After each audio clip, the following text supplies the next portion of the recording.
Sahabat YKB, jumpa kembali dalam program Ngulik Alkitab bersama saya Pendeta Santiani Manurung sebagai pemandu percakapan. Sahabat, program Ngulik Alkitab ini sebagai sarana bagi kita untuk belajar mendalami Alkitab dan melihat relevansinya bagi kehidupan kita sehari-hari. Pada episode kali ini kita hendak mengulik bacaan Injil Matius pasal 28 ayat 1-10 dengan judul Kebangkitan yang Membangkitkan. Dan telah hadir di studio sebagai narasumber Pendeta Yohanes ABS. Salam jumpa Bapak Pendeta. Salam jumpa Sobat Ngulik Alkitab. Oh, iya. Bapak Pendeta Yohanes ABS ini melayani di GKI Bintaro Utama. Ya. Pak Pendeta, ABS ini kan singkatan ya? Betul. Pasti juga ini urusannya soal nama. ABS itu singkatannya dari apa? ABS itu Agusta Bambang Setiawan. Agusta Bambang Setiawan, Pendeta Yohanes Agusta Bambang Setiawan. Betul. Tapi kayaknya panggilan kerennya Pendeta ABS. Betul. Baiklah, pada episode kali ini kita mengulik Injil Matius pasal 28 ayat 1-10 dengan judul Kebangkitan yang Membangkitkan. Sahabat bisa berinteraksi di kolom komentar yang sudah tersedia. Dan kita mulai saja ngulik Alkitab pada episode kali ini. Dan untuk memulainya saya minta Pendeta Yohanes boleh membukanya dalam doa. Mari silakan Pak Pendeta. Mari kita bersatu dalam doa. Saat ini Tuhan, kami mau bersama-sama membuka hati, pikiran, perasaan kami untuk menyelami keindahan firman-Mu.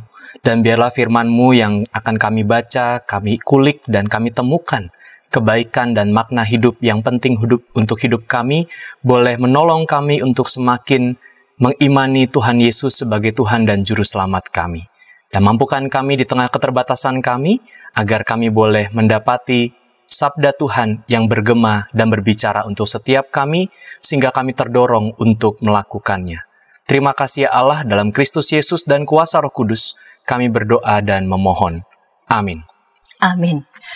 Mari sahabat yang sudah menyiapkan Alkitab dari tangan masing-masing boleh membacanya, dan saya akan membaca untuk kita semua Injil Matius pasal 28 ayat 1-10.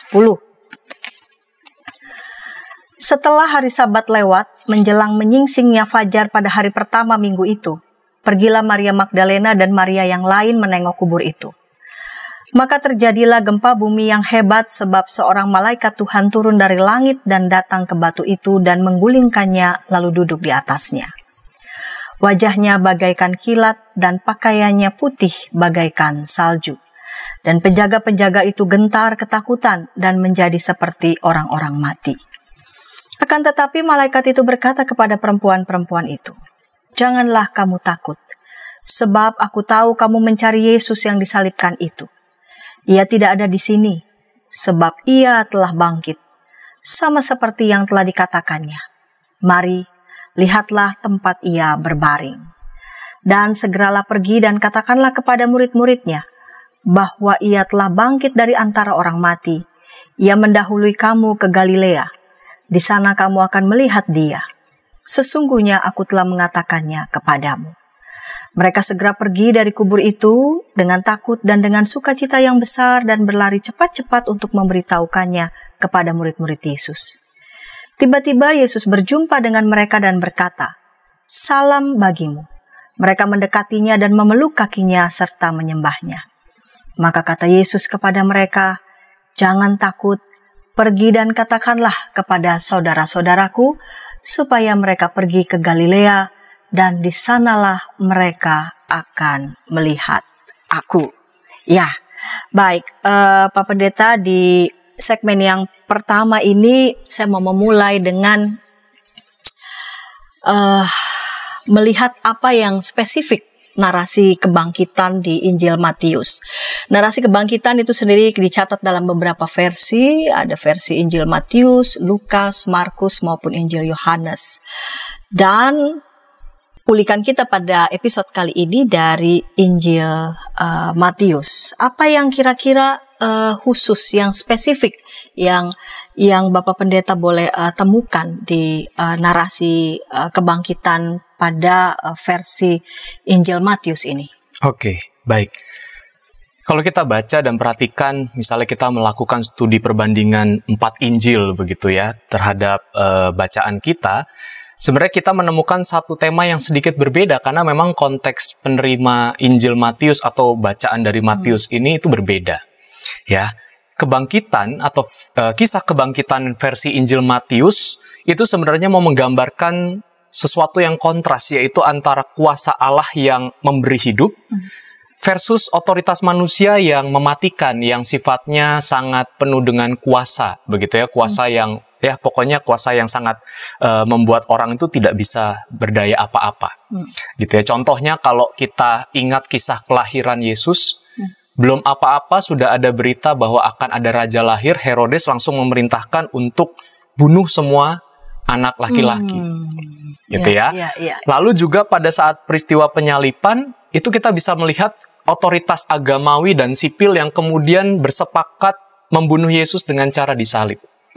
Walaupun itu kita tahu ada penggenapan dari nubuatan Allah di dalam perjanjian lama. Tapi gambaran tentang kuasa politis, agamawi, religiusitas kala itu memperlihatkan kuasa yang mematikan.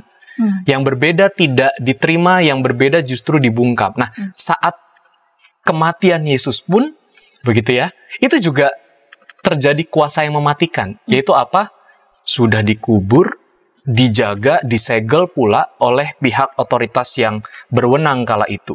Artinya apa? Ya memang gambaran bahwa pemerintah ataupun juga mereka yang berwenang secara religius kala itu punya andil dan punya kuasa yang mematikan. Sementara Injil Matius memperlihatkan sisi bahwa enggak, kuasa dan kemuliaan Tuhan itu justru memberi kehidupan. Dan di kisah kebangkitan versi Injil Matius, hal-hal detail yang menggambarkan kuasa Allah yang membangkitkan itu diperlihatkan secara gamblang, begitu. Jadi diperlihatkan secara gamblang. Iya, dari bacaan kita. Oke. Kita mulai ya di ayat pertama. Kita akan melihat bagaimana penulis Injil Matius menguraikan secara gamblang. Ya, secara detail ya, secara rinci gitu. Setelah hari Sabat lewat menjelang menyingsingnya fajar pada hari pertama minggu itu, pergilah Maria Magdalena dan Maria yang lain menengok kubur itu.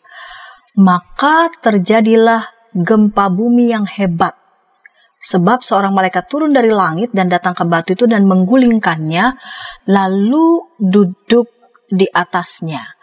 Dengan deskripsi yang lumayan rinci begitu ya di sini ya. Apa yang hendak mau disampaikan ini oleh penulis Injil Matius? Oke. Menariknya Injil Matius itu memakai narasi gempa bumi atau seismos gitu ya, dalam bahasa Yunaninya itu tidak hanya dalam bacaan kisah kebangkitan. Gitu ya, waktu peristiwa Yesus meredakan angin ribut, ternyata badai itu juga disebabkan oleh adanya pergerakan tanah. Lalu juga peristiwa kematian Yesus, kalau kita ingat, langit menjadi gelap, lalu kemudian terjadi gempa sehingga membelah tirai bait suci ya, begitu ya. Dan saat ini juga seperti itu. Kenapa? Karena penulis Injil Matius ingin memperlihatkan kuasa otoritas Tuhan yang tidak hanya bekerja pada diri manusia, tetapi juga pada alam semesta. Pada alam semesta. Alam semesta itu menjadi panggung bagi Tuhan untuk menunjukkan kuasa yang membangkitkan. Gitu ya. Dan posisi atau peran malaikat yang hadir berbeda dengan Injil-Injil yang lain. Di sini digambarkan bahwa si malaikat itulah yang menggeser batu. Ya, malaikat itulah yang Tuhan pakai untuk menggeser batu, dan kehadirannya itu disertai dengan gempa bumi. Nah, ini yang membedakan kalau Sobat Ngulik Alkitab membaca Injil-Injil yang lain, karena peran malaikat dan juga alam yang bergerak itu tidak terlalu mendapatkan tempat. Gitu. Artinya penulis Injil Matius di sini mau memperlihatkan bahwa ketika kematian saja alam juga berbicara sebagai sebuah tanda bahwa mungkin Allah merasa sedih, bahkan marah, sehingga terbelahlah tirai bait suci itu. Maka pada saat kebangkitan, Allah juga memakai alam untuk ini loh, alarm bahwa kematian sudah tidak ada lagi sengatnya. Dan malaikat Tuhan berperan dalam menyampaikan pesan itu. Kontrasnya sangat terlihat ketika para perempuan berjumpa dengan malaikat yang menggoncang kubur, dengan para penjaga yang melihat perbuatan malaikat itu. Sehingga pesan kuat dari bagaimana Allah memakai alam, ya, kuasa alam, tentu Allah berotoritas terhadap alam itu, menjadi sesuatu yang ditonjolkan. Jangan khawatir, alam pun juga ada dalam otoritas Allah. Ketika otoritas pemerintahan, agamawi itu mematikan, maka kuasa Allah terhadap alam itu membangkitkan. Gitu. Jadi kalau kita perhatikan, agak berbeda dengan Injil-Injil lain yang tidak menempatkan antara alam, yaitu gempa bumi, dan peran malaikat yang kalau di tempat Injil-Injil lain itu hanya menyampaikan pesan. Tapi kalau di Injil Matius, peran malaikat itu menunjukkan sesuatu yang lebih dari itu. Jadi kuasa atau otoritas Allah itu tergambar begitu, ya? Terlihat lewat peristiwa alam yang juga dahsyat begitu, ya. Nah, di deskripsi ayat 3 itu wajahnya bagaikan kilat dan pakaiannya putih bagaikan salju. Dan penjaga-penjaga itu gentar ketakutan dan menjadi seperti orang mati. Itu mau menggambarkan apa? Apa saking mereka belum pernah melihat apakah fenomena alam sedahsyat itu. Sampai penulis Injil Matius itu menggambarkan secara rinci, ya. Gentar takut seperti orang mati. Orang mati, ya. Seperti pucat mungkin maksudnya. Saya pucat sekali. Seperti tidak bernyawa begitulah. Syok sekaget-kagetnya. Kaget-kaget. Iya. Jadi memang betul bahwa kuasa Allah yang menggerakkan semesta itu membuat mereka yang tidak punya pengalaman ilahiyah, pengalaman yang dekat dengan Tuhan, kan para penjaga bukan orang Yahudi tentunya, apalagi bukan murid Kristus. Gitu ya. Sehingga dia melihat fenomena itu sebagai sebuah kutukan, sebagai sebuah hal yang sangat mengancam kehidupannya, dan apalagi mereka kan dimandatkan untuk menjaga kubur Yesus. Ya, sehingga melihat kubur itu terbuka dengan sendirinya dan ada kuasa ilahiyah melalui malaikat, itu membuat mereka, ya ampun, pertama-tama gimana nih tanggung jawab untuk kepemimpin mereka. Tapi yang kedua adalah pengalaman spiritual yang tidak pernah ditemukan. Sehingga ya gambaran Matius memang mungkin agak sedikit lebay, tapi menurut saya ini menjadi sesuatu yang menarik. Ketika peristiwa kebangkitan membuat mereka yang tidak percaya malah berhadapan dengan situasi kematian. Seperti orang-orang mati. Gitu ya. Jadi kebangkitan Kristus bagi yang tidak percaya kala itu, para penjaga, justru menjadi realitas kematian. Pucat, kaget, syok. Gitu ya. Tapi bagi para perempuan yang berjumpa dan diingatkan oleh malaikat, menjadi sebuah dorongan yang membangkitkan. Itu yang membedakan justru.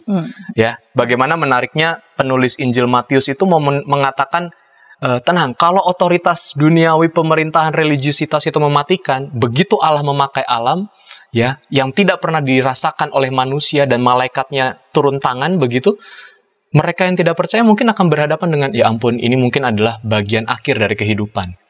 Sementara para perempuan yang berjumpa dan menemui itu, menemukan sisi lain, yang nanti mungkin akan kita bahas lebih dalam. Oke, kita akan bahas itu di segmen kedua, namun sebelumnya kita dengarkan pesan-pesan berikut ini.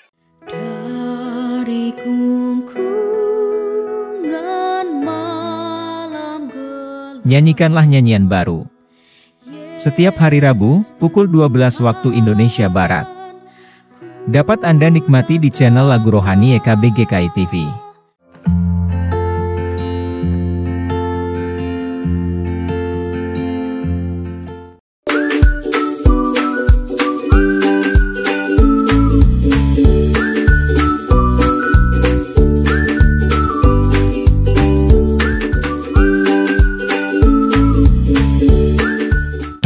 Sahabat, mari dukung pelayanan dan pekabaran Injil melalui YKB dengan membagikan link acara ini kepada sebanyak mungkin orang.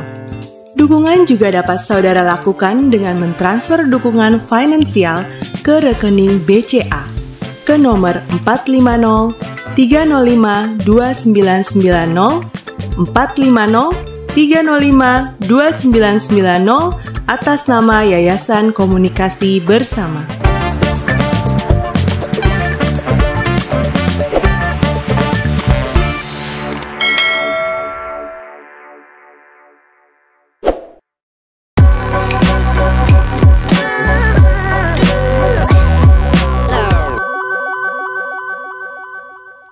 Sahabat YKB, senang masih bersama dengan kami dalam program Ngulik Alkitab. Pada episode kali ini kita mengulik Injil Matius pasal 28 ayat 1 sampai 10. Matius pasal 28 ayat 1 sampai 10 dengan judul Kebangkitan yang Membangkitkan bersama dengan Pendeta Yohanes ABS dari melayani di GKI Bintaro Utama. Kita tiba di segmen yang kedua. Mari sahabat boleh merespon di kolom komentar yang sudah tersedia. Baiklah, Pak Pendeta, kita lanjut di segmen yang kedua ini. Baik. Menarik, di penghujung segmen pertama Pak Pendeta mengulik tentang ketika penjaga-penjaga itu melihat fenomena alam yang demikian dahsyat itu ya. Mereka diberikan tugas untuk menjaga kubur Yesus. Tapi ternyata di hadapan mereka mengalami fenomena yang begitu sangat dahsyat, dan justru itu membuat mereka jauh lebih gentar daripada ketika mereka disuruh untuk menjaga kubur gitu ya. Jadi kira-kira tuh otoritas yang melalui fenomena alam itu jauh lebih besar begitu ya. Namun yaitu otoritas itu membuat mereka menjadi sangat takut, gentar, ketakutan digambarkan seperti orang-orang mati. Namun Pak Pendeta mengatakan berbeda dengan yang para perempuan alami. Jadi fenomenanya mereka lihat sama, tapi yang satu rasanya gentar ketakutan seperti orang mati, rasanya yang lainnya para perempuan ini berbeda. Bagaimana itu bisa terjadi? Sebenarnya kita menarik juga melihat para perempuan ini. Mereka itu kan adalah Maria Magdalena, dan di Injil Matius dikatakan Maria yang lain. Gitu ya. Kita nggak tahu siapa nih Maria yang lain, tapi penulis Injil Matius, kalau boleh kita lihat ke ayat-ayat sebelumnya itu, mengidentifikasi bahwa Maria yang lain ini adalah Maria Ibu Yesus. Jadi yang pada peristiwa penyaliban ikut menyaksikan sampai akhir, sampai si Yusuf Arimatea itu memberikan kuburnya dan Yesus dikubur di situ, dia menyaksikan dari awal sampai akhir. Dengan kata lain, sebenarnya para perempuan yang berjumpa dengan realitas ilahi ataupun juga otoritas ilahi yang gempa, batu terguling, ada malaikat di sana, ini bukan menjadi sesuatu hal yang baru, karena mereka sudah mengikuti Yesus dari awal sampai akhir. Jadi mereka memiliki pengalaman, perasaan, pun juga perjumpaan dengan otoritas ilahi versi pengalaman mereka bersama dengan Yesus. Dan tentu karena mereka juga orang Yahudi, mereka tahu bahwa ada cerita-cerita di Perjanjian Lama, bahkan di sebelum-sebelumnya ketika malaikat mengintervensi kehidupan orang-orang kala itu, misalnya waktu ibunya Yohanes, gitu ya, mau melahirkan Yohanes kan ada intervensi malaikat. Gitu ya. Jadi Maria Ibu Yesus juga begitu kan? Nah, jadi dengan adanya pengalaman ilahiyah bersama dengan Yesus pun juga dengan malaikat-malaikat Tuhan, itu yang membedakan bagaimana mereka bersikap. Dan juga pesan bahwa Yesus akan bangkit yang terus diajarkan oleh Yesus, itu ditangkap betul oleh para perempuan ini. Ya, sehingga kehadiran para perempuan dalam hal ini yang berjumpa dengan realitas bahwa si batu itu terguncang, nggak mungkin lah kalau nggak orang yang dengan kekuatan besar menggulingkan batu kubur Yesus. Mereka melihat itu pasti ini bukan otoritas manusia. Gitu ya.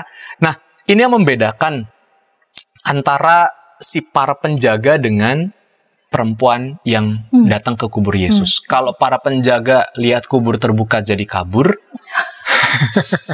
Nah, kalau para perempuan begitu pintu terbuka, lalu ada intervensi malaikat yang menurut saya menjadi menarik. Mereka disuruh masuk. Jadi bayangkan, Sobat Ngulik, ketika dalam peristiwa itu kita suruh masuk ke dalam kubur. Iya. Logisnya kan kabur. Mari lihatlah tempatnya berbaring gitu. Malah dipersilahkan masuk. Nah, inilah justru pengalaman para perempuan menjadi saksi kunci. Pintu ataupun juga batu yang terguling bukan untuk membiarkan Yesus keluar. Beda dengan peristiwa Lazarus. Waktu Lazarus pintunya digulingkan, lalu Lazarus disuruh keluar oleh Yesus kan? Ya, betul. Nah, betul. Ini beda. Batu yang terguling justru meminta para perempuan untuk masuk ke dalam realitas kubur, melihat dan mengalami langsung kebangkitan. Menarik ya. Yes. Dan menurut saya ini menjadi pendekatan Injil Matius yang memperlihatkan sisi lain kenapa para perempuan ya menjadi poin penting atau subjek penting di dalam kisah kebangkitan Yesus. Karena mereka mengalami langsung realitas kubur yang kosong. Dan itu yang antara ketakutan tapi sekaligus juga kegembiraan yang muncul dalam diri mereka. Gitu ya. Jadi pesan jangan takut. Kata malaikat kan begitu ya di ayat yang ke-5, janganlah kamu takut sebab aku tahu kamu mencari Yesus yang disalibkan itu. Dan diajak, marilah, lihatlah tempat ia berbaring. Kalau sekarang suruh ngeliat kubur itu adalah uji nyali. Lari langsung. Tapi di sini menarik bahwa otoritas Allah dalam diri malaikat yang disampaikan kepada para perempuan justru membuat para perempuan itu merasakan langsung realitas kebangkitan. Bukan isapan jempol, bukan dongeng. Ya. Suruh langsung melihat, minta lihat gitu ya. Ini menjadi poin penting yang menurut saya di Injil Matius memberikan perspektif iya ya. Kadangkala kebangkitan itu menjadi tema-tema yang kontroversial. Bener nggak Yesus bangkit? Gitu ya. Tapi Injil Matius justru melihatkan ada sebuah pengalaman, experience langsung dari para perempuan itu. Gitu ya. Yang menegaskan bahwa kesaksian Maria Magdalena dan juga Maria yang lain yang dipakai oleh Injil Matius ini adalah sebuah kesaksian yang valid. Bukan? Jadi ketika malaikat itu mengatakan jangan takut, itu malaikat itu hendak mau mengatakan bahwa yang mereka cari itu sungguh-sungguh sudah hidup begitu. Iya. Jadi kata jangan takut itu sendiri memang kan kalimat perintah. Jangan takut. Iya. Tapi sebenarnya bukan mengandung sebuah stressing, sebuah pressing, sebuah tekanan. Melainkan sebuah penghiburan. Udah, takutmu selesailah. Oh, begitu ya. Iya. Jadi bukan jangan takut, nanti bukan bentuk perintah atau tekanan. Apalagi marah gitu. Takut, tambahin lagi, tambah. Yes, bukan itu bukan. Tapi berhentilah takut, lihatlah ke dalam, kamu akan menemukan realitas kebangkitan itu sendiri. Dan tidak berhenti sampai situ, akhirnya mereka keluar. Ada misi nanti yang kemudian menjadi tugas pertama dari para perempuan yang harus mereka bawa. Selanjutnya, ketika para perempuan itu diundang untuk masuk, ini kan sebuah undangan berarti ya. Betul. Mari lihatlah tempat ia berbaring. Dan segeralah pergi dan katakanlah kepada murid-muridnya bahwa ia telah bangkit dari antara orang mati. Ia mendahului kamu ke Galilea, di sana kamu akan melihat dia. Sesungguhnya aku telah mengatakannya kepadamu. Lalu kemudian mereka segera pergi. Itu luapan seperti apa yang dialami oleh para perempuan sehingga ketika mereka melihat, lalu kemudian mereka yakin betul bahwa memang Yesus yang mereka cari itu sudah bangkit, dan kekuatan yang lain begitu yang justru memotivasi mereka untuk segera, kalau para penjaga kan pergi karena lari terbirit-birit karena takut. Betul. Mereka pergi bukan karena terbirit-birit, karena takut tampaknya. Betul. Begitu ya. Nah, itu yang dengan sengaja penulis Injil Matius menggambarkan realitas perasaan yang muncul. Yaitu para perempuan itu berlari atau memberitakan kabar kebangkitan itu dalam ketakutan dan dengan kegembiraan. Kalau kita pikir-pikir ini kan perasaan yang paradoksal. Betul nggak? Yang bertolak belakang. Takut tuh temennya sedih. Takut tuh temennya marah. Gitu ya. Tapi ini takut temennya gembira. Gitu ya. Ini kan sesuatu yang paradoks. Kalau ketakutan biasanya muncul karena kita diperhadapkan dengan momen yang mengancam. Betul. Nah, para penjaga takut karena ada ancaman. Ancaman terhadap dirinya, satu. Yang kedua, ledakan adrenalin yang luar biasa sehingga mereka takut. Ya iyalah, realitas spiritual yang nggak pernah mereka rasakan. Gitu ya. Nah, tetapi dalam Alkitab, ketakutan gitu ya, itu punya gambaran lain. Yaitu sesuatu karakter atau emosi yang baik ketika justru seseorang itu berhadapan dengan manifestasi ilahi. Takut dalam artian taat, takut dalam artian saya harus apa nih dengan perintah Tuhan. Begitu. Nah, kalau kita telisik lebih dalam, sebenarnya kembali ke kehidupan kita deh. antara ketakutan dan kegembiraan itu sebenarnya bukan hal yang asing. Misal, bagi sobat ngulik Alkitab yang ingat waktu kecil berjalan, orang tua kan takut ya, takut jatuh. Tapi begitu anak itu bisa berjalan apa? Gembira. Gembira. Gitu ya. Kalau orang lagi jatuh cinta, takut ditolak, tapi ada perasaan, aku bisa nih kayaknya kalau Dekati begitu ya. Jadi selalu ada ketakutan dan kegembiraan yang tarik-menarik.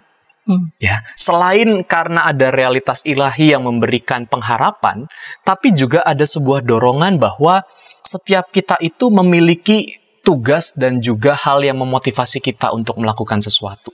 Nah, para perempuan yang mendapatkan perintah bahwa dia sudah tidak ada di sana, beritakanlah itu, plus pengalaman melihat langsung kubur yang kosong, ya. Jadi ada sebuah tugas yang ini harus disaksikan oleh siapapun.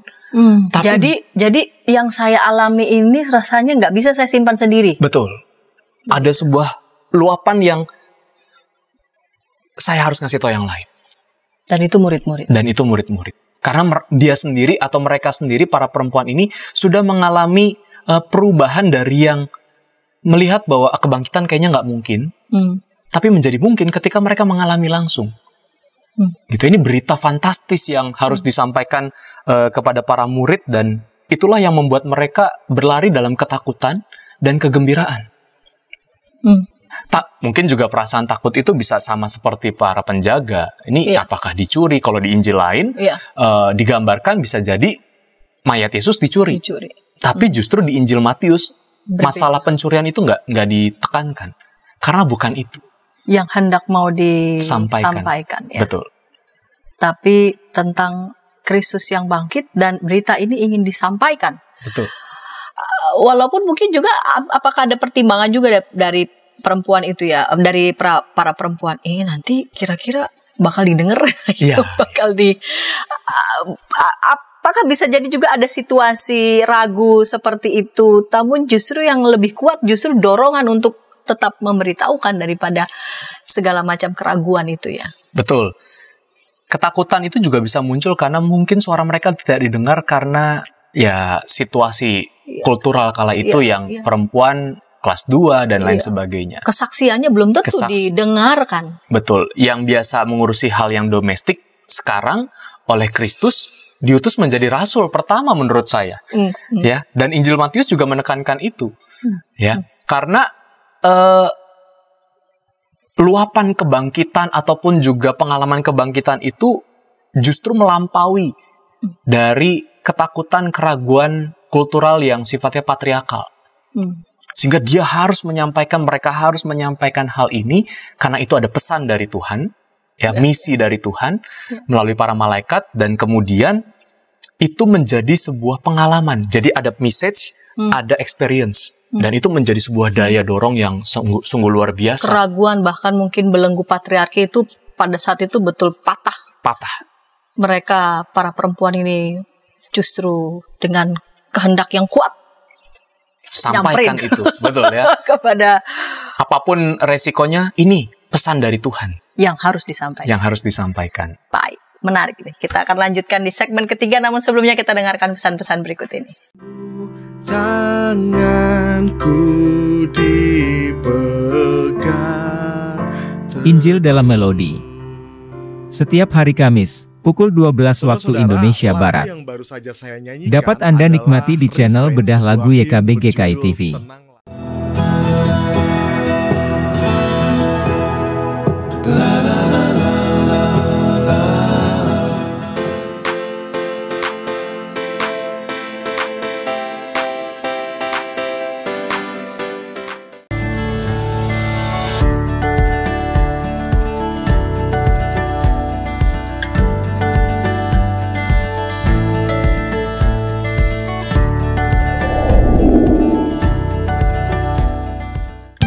Sahabat, mari dukung pelayanan dan pekabaran Injil melalui YKB dengan membagikan link acara ini kepada sebanyak mungkin orang. Dukungan juga dapat saudara lakukan dengan mentransfer dukungan finansial ke rekening BCA. ke nomor 450 305 2990, 450 305 2990 atas nama Yayasan Komunikasi Bersama.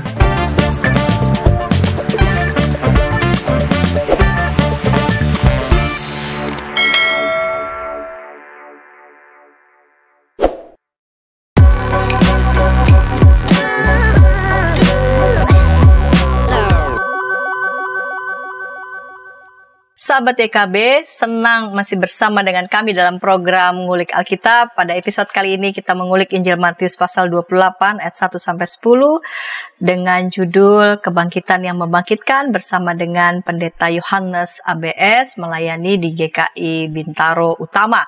Kita memasuki segmen yang ketiga. Mari sahabat boleh berinteraksi di kolom komentar yang sudah tersedia. Pak Pendeta, kita lanjut ya di segmen terakhir ini.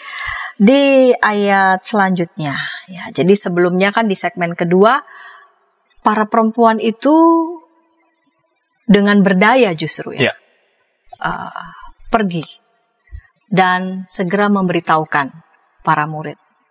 Mereka tidak membiarkan diri dibelenggu oleh rasa ragu, bahkan mungkin juga rasa takut, ragu bahwa apakah mungkin kesaksiannya nanti akan didengar. Ya, jauh lebih kuat kekuatan bagi mereka untuk segera memberitakan sukacita yang mereka lihat. Nah, di ayat yang ke-9 ya, tiba-tiba Yesus berjumpa dengan mereka dan berkata, "Salam bagimu." Ya, jadi di saat mereka segera pergi ya dari kubur dengan takut dan dengan sukacita. Ini dua perasaan yang berbeda ya, tapi betul. Takut sukacita tuh gabung jadi satu begitu besar. Lari cepat-cepat untuk beritahukannya kepada murid-murid Yesus. Nah, tiba-tiba Yesus berjumpa dengan mereka dan berkata, "Salam bagimu." Mereka mendekatinya dan memeluk kakinya serta menyembahnya. Maka Yesus kepada mereka, "Jangan takut." Ini dikatakan lagi. Apa yang mau disampaikan ini oleh penulis Injil Matius? Baik, penulis Injil Matius memasukkan bagian di mana Yesus yang kali ini menjumpai langsung. Kalau tadi malaikat yang menjumpai para perempuan, mereka bergerak dalam ketakutan dan kegembiraan yang paradoks, tapi ternyata kita bisa pahami bahwa itu bagian dari sesuatu yang tidak bisa dibendung, tapi sesuatu yang bisa jadi tidak dipercayai. Gitu ya. Nah, Yesus hadir, Yesus mengintervensi proses ketakutan dan kegembiraan itu dengan satu kalimat yang menurut saya menarik adalah salam bagimu. Ya, sebuah kalimat yang kalau kita salam damai ya kan, damai Tuhan besertamu sama, shalom gitu ya. Tapi justru disinilah mau menegaskan para perempuan yang sudah merasakan realitas kebangkitan di kubur, yang akhirnya kubur itu tidak lagi berbicara soal kematian dan kesedihan, tapi soal kebangkitan dan juga pengharapan. Ternyata di tengah jalan, Yesus menegaskan hal itu dengan menjumpai mereka. Ya, jadi bertemu Yesus ini mau menunjukkan bahwa kebangkitan itu nggak berhenti ketika kubur kosong.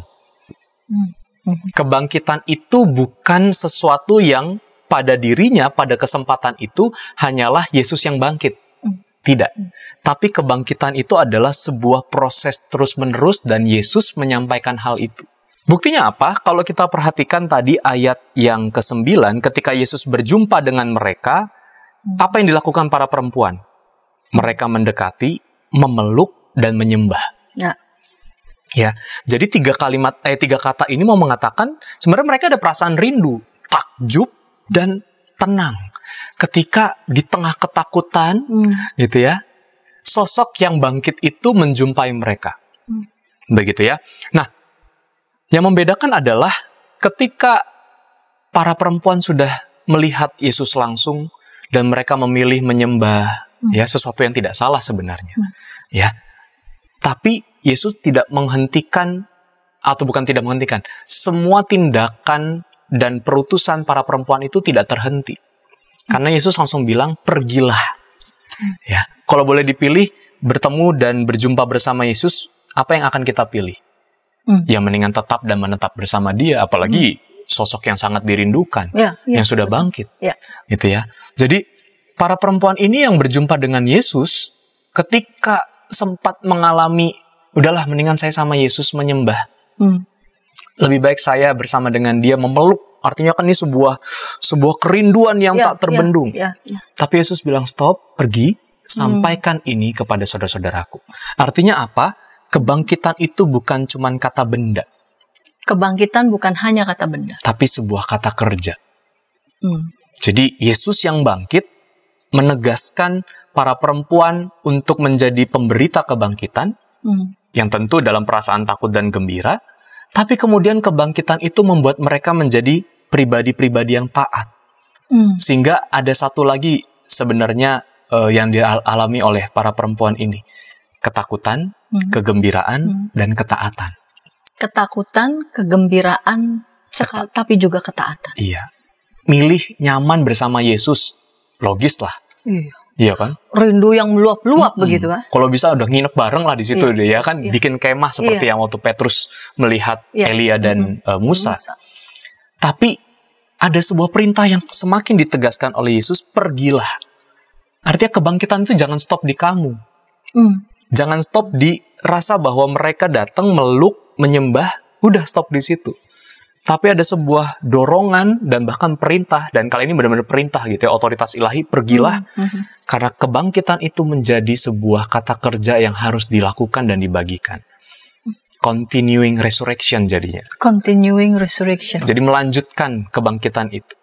Tidak terhenti. Walaupun kita sadar bahwa bersama Yesus, berjumpa bersama Yesus itu menjadi momen tersendiri bagi para perempuan.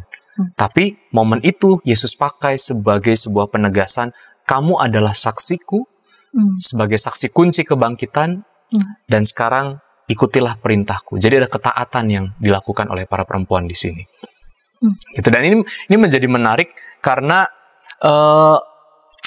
mereka yang berjumpa dengan Yesus yang bangkit justru menunjukkan bahwa kuasa kebangkitan itu tidak hanya dirasakan sendiri dan dialami sendiri, tapi harus dibagikan, gitu ya. Dan itu juga sebenarnya menjadi panggilan kita bahwa kebangkitan Kristus itu bukan cuma sekedar kita rayakan, tapi juga kita hidupi. Semangat yang membangkitkan. Semangat yang membangkitkan. Yes. Ya. Jadi mereka para perempuan ini tidak tenggelam dalam kenyamanan, begitu ya. Betul, mereka memeluk kakinya serta menyembahnya. Betul. Tapi tidak cukup hanya itu. Ya.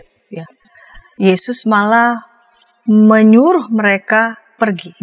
Jangan takut, pergi dan katakanlah. Ya, jadi rasanya melalui teladan para perempuan ini kita juga diajak untuk menyembah Tuhan, tapi pada sikap tindakan. Ya, pada sikap tindakan mau diutus. Betul. Begitu. Ya. Kita kan di segmen terakhir ini ya, kita masuk kepada kepada pesan begitu ya. Di ayat 10, jangan takut, pergi dan katakanlah kepada saudara-saudaraku supaya mereka pergi ke Galilea dan di sanalah mereka akan melihat aku. Di sini apa yang ingin Tuhan Yesus sampaikan kepada para murid melalui juga para murid para perempuan itu. Ya. Oke. Ya, jadi perjumpaan Yesus dengan perempuan itu menunjukkan bahwa setiap pribadi punya karya misionalnya ya. Bermisi bersama Kristus dan Kristus mempercayakan misinya kepada perempuan itu. Ya, andaikan perempuan itu udahlah nggak mau Tuhan, aku mendingan sama kamu ya. Gitu ya. Udah selesai itu. Nggak ada misi dan nggak ada karya misional. Gitu ya. Dan para perempuan itu nggak akan terus begitu ya. Nggak akan terus. Nah, menarik ini. Menariknya juga bahwa di dalam pesan bahwa pergi, jangan takut dan katakanlah, ya itu ada sebuah perubahan perspektif yang kalau kita lihat di dalam Injil Matius itu menggunakan kata-kata penegasan dan sekaligus kata-kata yang mengubah identitas. Injil Matius ini kan ditulis untuk para orang Kristen yang baru convert ya, baru pindah itu, tapi mengalami penekanan yang luar biasa. Sehingga timbul keraguan bahwa mereka ini benar-benar pengikut Kristus, bagian dari dalam hidup Kristus atau seperti apa. Nah, pesan Kristus kepada para perempuan ini untuk disampaikan, mari kita coba soroti pada kata atau frasa saudara-saudaraku. Mana yang biasa kita temukan dalam bacaan Injil, khususnya Matius? Ya, dalam menyebut para pengikut Kristus, murid-murid atau saudara. Kalau bahasa Injil Yohanes sahabat, begitu Iya, kan ya. iya. Tapi kalau penulis Injil Matius, kalau kita baca dari awal sampai bagian kebangkitan ini, sapaan terhadap mereka umumnya adalah murid-murid, pengikut. Tapi di dalam kebangkitan, Yesus yang bangkit mengatakan mereka ini saudara-saudaraku. Yang tadinya murid, matetes, menjadi saudara, adelpoi atau adelphos. Ini menjadi sebuah perubahan yang menarik karena justru mereka yang mengikuti, ya namanya murid kan bisa cuma ngikut aja, begitu ya. Tapi ini sudah berubah menjadi keluarga. Dan kata adelphos sendiri itu adalah saudara seiman. Bahasa terjemahan lainnya. Artinya bukan melulu saudara berarti kan maskulin banget. Memang betul kata maskulin, tapi menyimpan dimensi yang menyeluruh. Ya. Jadi pesan Yesus secara tidak langsung ketika para perempuan disampaikan, sampaikanlah kepada saudara-saudaraku, bukan berarti para perempuan ini cuma sebagai pembawa pesan. Bukan hanya membawa pesan ya, Membawa penyampai pesan. Betul. Karena pada saat itu para perempuan didaku oleh Kristus sebagai rasul pertama yang perlu menyampaikan pesan kerasulan bagi para muridnya. Dan kemudian para murid itu dikatakan oleh Yesus sebagai saudara-saudaranya. Ini menjadi menarik perubahan posisi dari pengikut menjadi keluarga. Mana bonding yang lebih kuat? Menjadi keluarga. Menjadi keluarga, walaupun tidak sedarah dan sekandung kan begitu ya. Betul. Tapi kalau udah sampai pada pernyataan engkaulah saudara bagiku, engkaulah bagian keluargaku, bagian hidupku, itu kan sangat dalam sekali. Dan pesan ini menjadi sebuah penegasan bahwa kuasa kebangkitan itu tidak hanya menjadikan kita sebagai pengikut saja, tapi Yesus membuka dirinya untuk bahwa engkaulah keluargaku. Kitalah keluarga Kristus.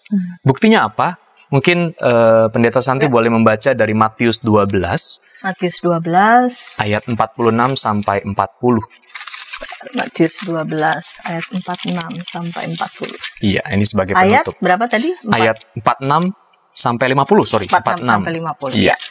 Ketika Yesus masih berbicara dengan orang banyak itu, ibunya dan saudara-saudaranya berdiri di luar dan berusaha menemui dia. Maka seorang berkata kepadanya, lihatlah ibumu dan saudara-saudaramu ada di luar dan berusaha menemui engkau. Tetapi jawab Yesus kepada orang yang menyampaikan berita itu kepadanya, siapa ibuku dan siapa saudara-saudaraku? Lalu katanya sambil menunjuk ke arah murid-muridnya, ini ibuku dan saudara-saudaraku. Sebab siapapun yang melakukan kehendak Bapakku di sorga, dialah saudaraku laki-laki. Dialah saudaraku perempuan, dialah ibuku.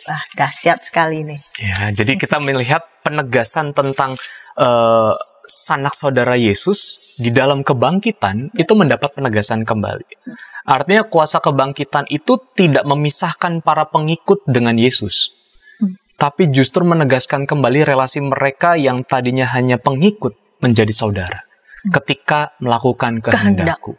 Makanya para perempuan yang menyampaikan dan kemudian pergi, jangan takut, lalu kemudian katakanlah, itu kan menyimpan kehendak Tuhan tuh, perintah itu. Betul. Dan mereka taat. Mereka taat. Jadi disinilah kuasa Kristus yang membangkitkan itu bukan hanya mendorong mereka yang dianggap tidak apa-apa, bukan siapa-siapa dan tidak dianggap sebagai apa-apa, menjadi pribadi yang berdaya.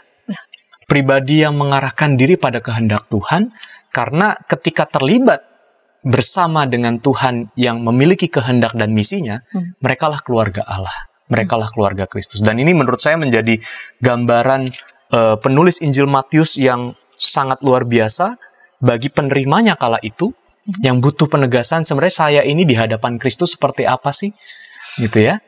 Dan ternyata otoritas ilahi itu bukan otoritas yang menekan.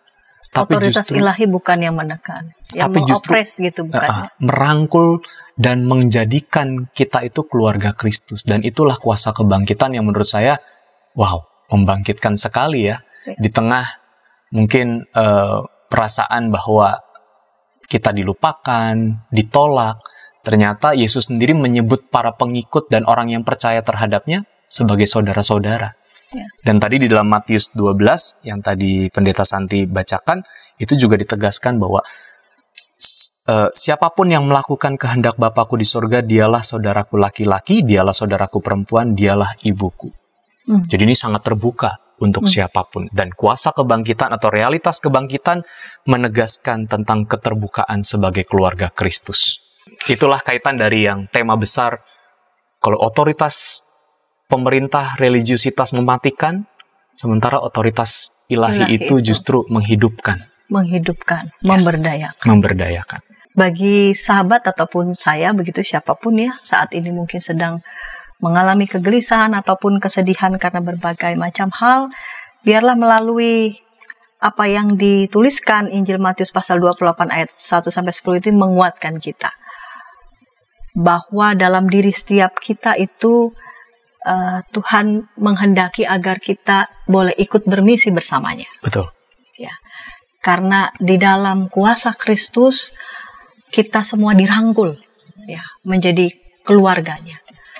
Ketika kita mau mendengar dan mau taat kepadanya, kita justru diberdayakan.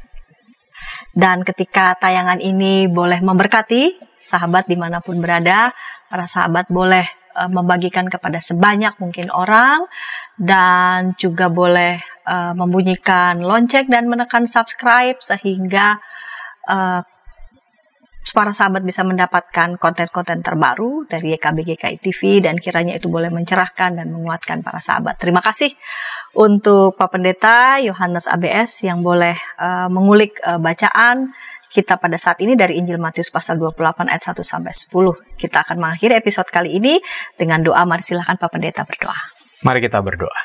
Kami bersyukur untuk kebaikan Tuhan, di mana kami boleh menemukan, mendengarkan, dan mendapatkan berita kuasa kebangkitan yang membangkitkan kami. Dan kami paham Tuhan bahwa kisah kebangkitan-Mu bukanlah sebuah peristiwa sejarah belaka, tetapi sebuah realitas dan spiritualitas yang kami hidupi. Karena kebangkitan Kristus sejatinya merupakan sebuah kata yang aktif, di mana kami Tuhan terima, di mana kami Tuhan utus, dalam ketakutan pun kegembiraan kami, tapi kami juga hidup dalam ketaatan hanya kepadamu. Dan biarlah kuasa kebangkitan yang membangkitkan itu boleh kami temukan dalam segala aspek kehidupan kami, dalam segala perasaan yang muncul di tengah dinamika kehidupan yang harus kami jalani. Dan kami semakin taat, semakin menemukan kebaikan dan penyertaan Tuhan dalam hidup kami. Terima kasih ya Allah, di dalam Kristus Yesus dan kuasa Roh Kudus, kami naikkan doa dan syukur kami ini. Amin. Amin. Sahabat, mari dukung pelayanan dan pekabaran Injil melalui YKB dengan membagikan link acara ini kepada sebanyak mungkin orang. Dukungan juga dapat saudara lakukan dengan mentransfer dukungan finansial ke rekening BCA ke nomor 450-305-2990 450-305-2990 atas nama Yayasan Komunikasi Bersama.